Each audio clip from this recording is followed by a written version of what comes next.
적당한 목표는 행동의 동기가 되고 그리고 우리를 절제하게 만들며 실행을 꾸준히 해서 뭔가 이루도록 만듭니다. 그러나 너무 높은 목표는, 환상적인 목표는 우리를 평생 힘들게 만듭니다. 결국은 도달하지도 못하고요.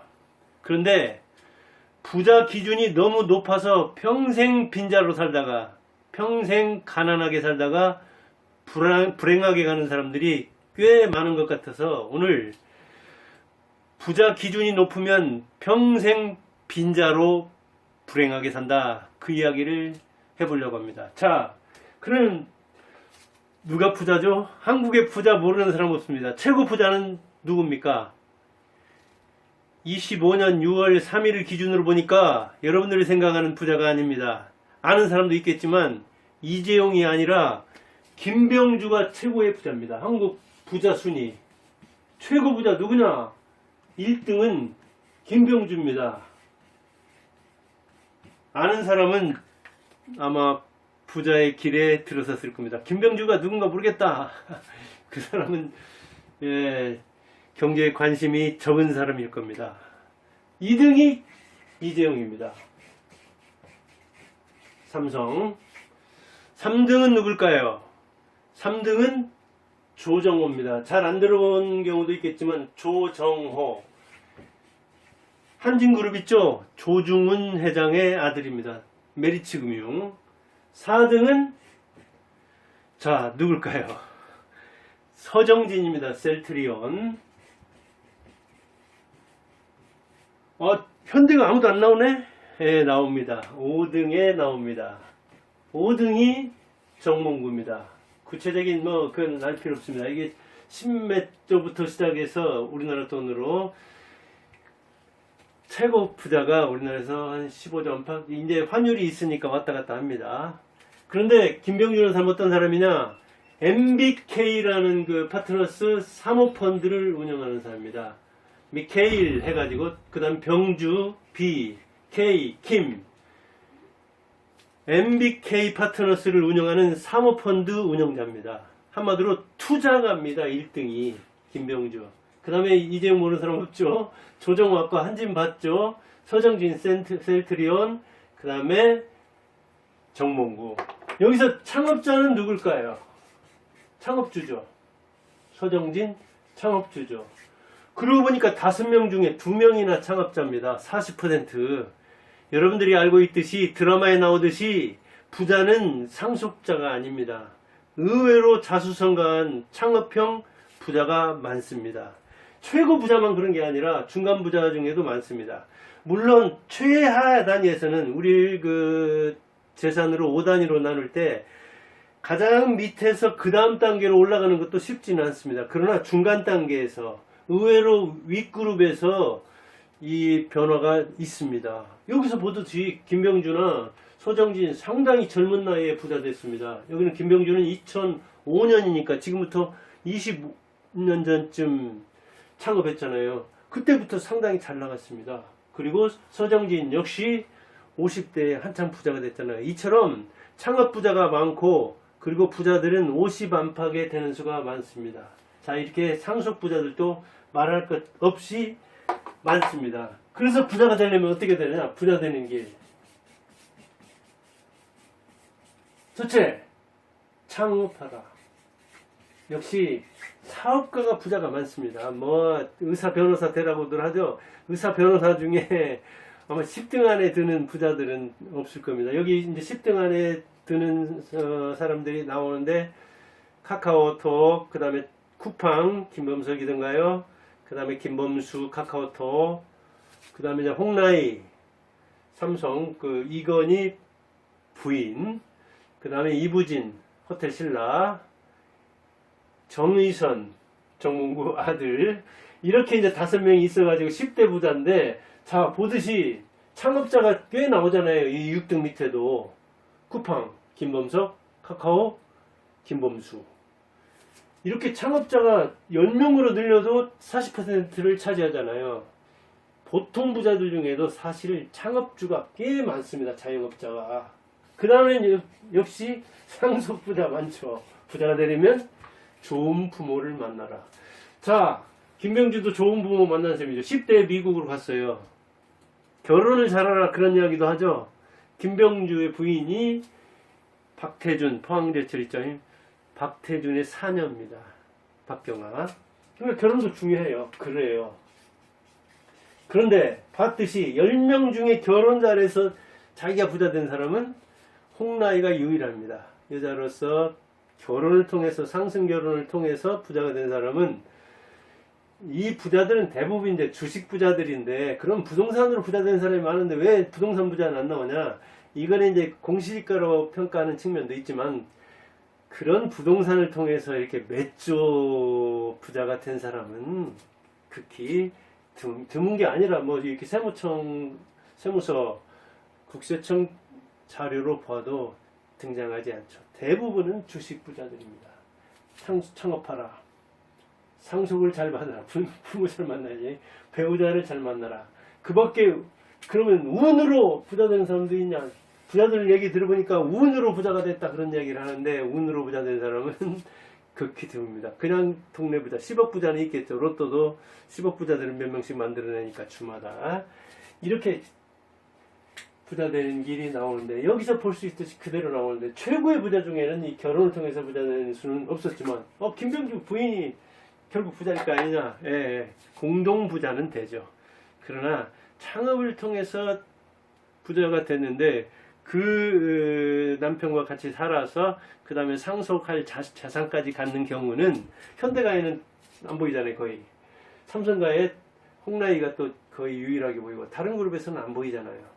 이런 걸 볼 때 역시 부자가 되려면 자력으로 자수성 가야 된다. 아니면 부모 잘 만나는데 부모 잘 만나는 것도 보통 어려운 게 아니다. 자, 이렇게 부모 잘 만난 박경아, 박태준을 부모로 둬가지고 이런 사람을 원래 부자로 된 것보다도 결혼한 다음에 부자 됐잖아요. 이런 걸 알 수가 있어. 근데 부자 기준이 어찌 보면 뭐 10억에서 100억까지 굉장히 다양합니다. 상향지향적입니다. 부자일수록 더욱더 많은 그 자산이 필요하다고 합니다. 기준에 따라서. 그런데 이게 인생에 굉장한 영향을 미칩니다. 그럼 현실적으로는 이걸 한번 조사를 해봤느냐? 예, 조사해봤습니다. 통계청, 한국은행 여기서 조사를 해봤습니다. 뭘 조사를 해봤느냐? 국민 대차대조표. 대차대조라는 게 이제 그 경제에서 나오는 용이죠. 사업할 때 나오잖아요. 근데 국민 대차대조를 내보니까 2024년 기준으로 해가지고 1인당 얼마냐? 순자산이 약 2억 5천 정도입니다. 그러니까 1인당 평균이니까 이런 부자들까지 다 포함을 했기 때문에 이 평균 액수는 굉장히 올라갑니다. 1인당 평균이 자산이 이렇게나 됐다는 이야기입니다. 평균 자산입니다. 그것도 순자산입니다. 부채 빼고 1인당 순자산을 보니까 이게 뭐 일본을 능가했다고 해가지고 일본을 굉장히 의식하니까 그렇게 좋아하던데 1인당 평균은 부자들이 올려줍니다. 그러면 줄로 세웠을 때 5,200만이던가요? 이 국민들을 줄로 딱 세웠을 때 중위 순자산은 얼마나 될 것이냐? 되게 중위로서는 한 1억 안팎 될 거 아니냐? 이제 어디 스위스 UBS 같은 데서는 내기도 했는데 중위로는 한 1억 안팎으로 추정합니다. 추정. 이런 이제 통계라는 것은 그냥 참조할 뿐이고, 자, 그러면은 1인당 이러니까 4인 가구면은 10억이어야 되네? 부부, 노인들이 둘이 살아도 5억이어야 되네? 그 평균에 미치지 못하는 사람이 훨씬 많습니다. 부자들이 평균을 올려주니까. 그러니까 평균에 착시에 빠져가지고 자기를 비하할 건 없습니다. 중위자산이 오히려 맞습니다. 그러니까 1억 안팎이면, 내가 비단지고 1억 안팎이면 중위자산이다. 그런데 1억은 뭐 큰 돈입니다. 얼마 전에 제가 방송도 했지만은 1억이면 부모한테 28년 동안 월 30만 원씩 줄 수 있는 돈입니다. 월 30만 원. 월 30만 원을 28년 동안이나 줄 수 있습니다. 무려. 이게 1억입니다. 이렇게 생각하면 굉장히 큰 돈인데 유튜브나 책이나 이런 데서 보면 그냥 이 꿈에 너무 거품이 많이 들어 있어가지고 그냥 젊은 20대 30대들한테 조사해도 한 30억은 있어야 부자가 되지 않느냐. 현실적으로 우리나라에서 30억 부자면 가구당 한 3명이 산다 하는 가구에서 30억이라 하더라도 우리나라 1% 안에 들어갑니다. 10억만 가져도 대개 11억 정도만 가져도 대한민국에서 10% 안팎에 들어갑니다. 아니 국민 중에 10등분 했을 때 그 1등분에 들어갔는데도 부자라고 생각 안 하면 이게 생각에 문제가 있는 거 아닙니까? 그러니까 너무 기준을 높이면 환상이 됩니다. 이상이 됩니다. 이상과 현실이 너무 차이가 나면 아무리 해도 안 됩니다. 돈 버는 게 그렇게 쉬운 게 아니잖아요. 현실적으로 부자들은 그렇게 가난한 사람들이 생각하는 것처럼 부자가 되면 뭘 해야 되겠다. 그러지 않았기 때문에 부자가 됐습니다. 옷 그렇게 사 입지 않았기 때문에 허랑방탕하지 않았기 때문에 이병철과 정주영이 나온 겁니다. 그리고 이 후손들도 그런 부자 훈련을 상당히 합니다. 그래서 검소하고 절약하고 그 다음에 굉장히 불신의 기초에서 사람들을 봅니다. 누구나 믿지 않습니다. 아무 말이나 믿지 않는다고요. 사기 당하지 않으려면 불신의 기초에서 인간을 봐야 되니까요. 그 다음에 냉정합니다. 그리고 오히려 돈 때문에 고독해집니다. 아무도 믿지 않고 어찌 보면 냉정해야 되고 절대 검소하고 그래야 되니까 부자한테는 기대하는 게 많은데 그래서 고독하고 불행하기도 쉽습니다. 부자가.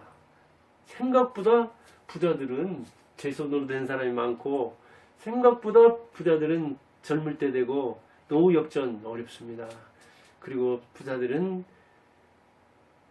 돈 가진 만큼 머리가 복잡하다. 왜? 부자들의 최고의 관심은 금전과 자식이에요. 왜? 자식한테 물려주면 이걸 나보다 더 잘해야 될 텐데 그게 마음대로 됩니까? 자식이 마음대로 됩니까? 돈 버는 건 자기 마음대로 했는가 몰라도 자식은 마음대로 안 된다고 한 것이 이병철과 정주영입니다. 내 마음대로 안 되는 것이 있다 하고 이병철도 고백했잖아요. 자식과 골프와 미원. 근데 그 미원 이세하고 이재용은 결혼했는데 또 결혼관계 틀어졌잖아요. 역시 자식 미원 마음대로 안 된다는 걸 이병철이 지하에 가서도 깨달았을 거예요. 이렇게 자기 마음대로 안 된다는 걸 알아요. 부자들은. 그래서 고독하다고요. 우리는 부자에 대한 환상을 가지고 드라마에서 부자 2세가 나오고 아니 드라마에서처럼 부자가 된다면 부자 안 될 사람이 어디 있습니까? 환상을 심어주느라고 드라마를 찍고 그 드라마에서는 재벌 2세가 나오죠. 그래서 드라마와 영화를 좋아하면 현실 속에서는 가난하게 삽니다. 정주영과 이병철이 드라마 많이 봐가지고 부자 된 게 아닙니다. 드라마 많이 보면 환상만 커지고 현실에서는 능력은 떨어집니다. 오히려 독서를 많이 하고 이병철이나 정주영 그렇지 않았습니까? 현장으로 나가고 그리고 실행하고 이게 부자 되는 길이거든요. 또 돈이 전부가 아니라는 것을 부자들은 잘 압니다. 그래서 감각이 이렇다면 떨어지는 돈 어느 정도 이상 되면 돈에 대한 감각이 떨어진다는 걸 압니다. 돈을 벌고 싶어서가 아니라 그냥 자기가 하고 싶은 걸 하는데 그게 자기 마음대로 되는 성취감, 이 성취 욕망, 이를테면 승리의 쾌감이랄까요? 쾌락일까요? 그걸 느끼기 위해서 사업을 하는 거예요. 야, 내가 생각한 대로 된다, 안 된다. 그래서 자기 일을 시험하면서 끝없이 계속해서 영역을 넓혀서 중원도 점령하고 세계도 점령하고 그랬던 것이거든요. 그러니까 만족하면 부자가 되는 건데 불만족하면 계속해서 목표를 높여놓고 저 하늘에 목표를 올려놓고 계속해서 나를 채찍질하면 평생 가난하게 살다가 평생 불행하게 살다가 평생 불만족, 남에 대한 원망, 왜 우리 부모는 나는 부자로 살고 싶었는데 우리 아버지는 왜 재벌이 못 됐는가? 우리 어머니는 왜 딴 엄마들은 약사도 되고 교사도 되고 의사도 되고 그랬는데 우리 엄마는 왜 이렇게 무능하면서 아버지만 뭐라고 해가지고 하나밖에 없는 아버지가 능력을 펴지 못하겠는가? 이렇게 저렇게 원망의 도가니가 됩니다. 비현실적인 기준을 세워놓으면 자기가 하는 게 빠르나요? 5명 봤잖아요. 자기가 부자가 됐어요. 자력갱생 했다고요. 자수성가 했다고요. 이렇게 1등과 4등이 당대에서 스스로 그것도 젊을 때 50대 안팎에 부를 일군 거예요. 그러기 위해서 소장진은 대우 다니다가 그 IMF 때 대우 망했을 때 창업을 취업하기 힘들어가지고 창업했다고 하는데 창업을 선택했고 김명주도 골드만삭스라든가 이런 데 다니다가 사모펀드 회사를 차렸잖아요. 창업한 사람들이 성공하는 예도 있고 물론 망한 사람이 훨씬 많죠. 그렇기는 하지만 그래도 의사나 변호사들 중에 나오는 부자들보다 이렇게 창업을 통해서 부를 일군 사람이 훨씬 더 큰 부자가 됐다는 이야기죠. 여기는 자격증 필요 없는 곳이니까. 그래서 이 산업공학 전공한 건국대에서 산업공학을 전공한 서정진이 그다음에 그 김병주는 대학은 학부는 영문학을 전공했고 소설가이기도 하더라고요. 소설을 써요. 그리고 이제 그 석사는 MBA 그 하버드에서 마쳤던데 정말 듣보잡 대학이더라고요. 유명한 대학이 모르지만 제 기준에서는 안 들어본 대학인데 거기서 영문학을 전공했고 소설을 썼대요. 실제 소설 작품도 썼다고 하더라고요. 이렇게 소설가가 우리나라 최고의 부자가 됐는데 물론 사모펀드에 대한 말이 많아요. 뭐 이 음양이 있죠. 음지가 있으면 양지가 있는데 그래서 비판하는 사람은 비판하기 좋아하는 사람은 오히려 해악만 끼친다. 그리고 그가 그 뭐 홈플러스 같은 거 이렇게 해가지고 M&A 한 다음에 인수합병 한 다음에 지금 그 좀 만족성이 있던가요 지금 아무튼 다른 사람의 신뢰를 얻어서 다른 사람의 돈을 맡아서 그거를 투자해 준다는 거 이게 쉬운 게 아닙니다.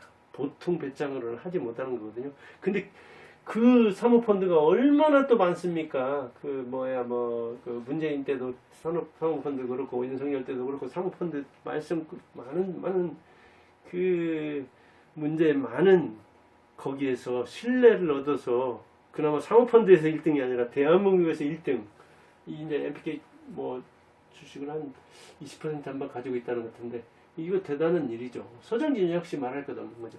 산업공학 전공한 사람이 보면 뭐 아주 명문대에 들어가지도 않는 건국대에 나온 사람이 제약 쪽에 가서 물론 대우정신, 김우중의 이 영업정신, 무한긍정정신 그 활용해서 성공한 케이스이지만 이렇게 큰 부자 중에도 자립갱생한 사람이 자수성가한 사람이 많잖아요. 그런 차원에서 볼 때 예, 그래요. 창업. 상속 이건 내가 어쩔 수 없는 거잖아요. 부모 내가 선택해서 만나는 건 아니잖아요. 결혼 이거 가능은 하지만 이보다는 이게 훨씬 더 의미가 있고 확률도 높죠. 그런 차원에서 부자 기준을 너무 우리나라 사람들이 높여서 평생 계속 그 수준만 높이다가 이 정도 돈 벌면 10억 벌면 20억 벌면 30억 벌면 하다가 자기 비하하고 타인은 비난하고 때로는 국가를 원망하고 때로는 부모마저 저주하는 이런 인생을 산다면은 결국은 못난 인생이 되는 거죠. 그런 차원에서 부자 기준 현실적으로 잡자. 통계청에서 이렇게 국민 대차 대조표를 해보니까 1인당 순자산이 평균 자산이 2억 5천이다. 이것의 4배. 그래서 1인당 10억이면 그리고 부부가 산다. 그러면 부부가 20억이면 엄청난 부자인 거예요. 근데 30억만 하면 1%는 드는데 20억만 해도 아마 5%는 들 거예요. 그 정도면 부자, 그 정도도 높아요. 제가 볼 때는. 부부의 이렇게 중위소득의 한 5배, 5억. 그러니까 부부가 산다면 한 10억. 그래서 상위 10%만 들어도 부자인 거예요. 그래서 나는 부자다. 나는 부유하다.